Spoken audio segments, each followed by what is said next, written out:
పెద్దిలో ఒక్క dialogue 78 takes తీసుకున్నారట మన బొమన్ ఇరానీ గారు.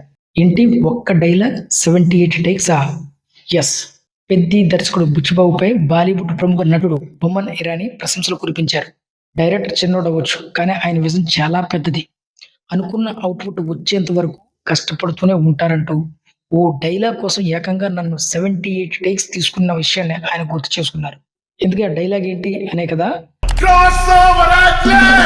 అనే డైలాగ్ చాలా మందికి పెద్ద ట్రైలర్‌లో నచ్చి ఉంటుంది. ఎక్కడని అనుకుంటున్నారేమో.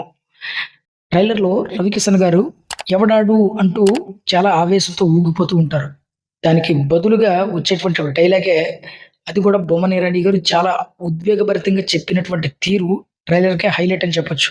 సో, ఈ డైలాగ్ కోసం బుచ్చిబాబు 78 టేక్స్ తీసుకున్నాడంటే ఒక్కసారి ఆలోచించండి. బుచ్చిబాబు మామూలోడా? రిలీజ్ తర్వాత మీరే చూస్తారు బుచ్చిబాబు ఎలాంటి మ్యాజిక్ చేశాడనేది. రీసెంట్‌గా రామ్ చరణ్, దివ్యేందు, బొమ్మన ఇరానీ ముగ్గురు కలిపి ఒక ఇంటర్వ్యూలో పాల్గొన్నారు. ఈ ఇంటర్వ్యూలో బొమన్ ఇరానీ గారు కొన్ని ఆసక్తికర విషయాలు పంచుకున్నారు.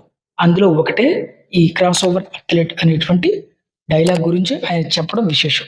అలాగే ఆయన మాట్లాడుతూ ఈ సినిమా కేవలం క్రీడా నేపథ్యంలో మాత్రమే సాగే సినిమా కాదు, దేశభక్తి ఉన్నటువంటి సినిమా కూడా అంటూ ఆయన చెప్పడం జరిగింది.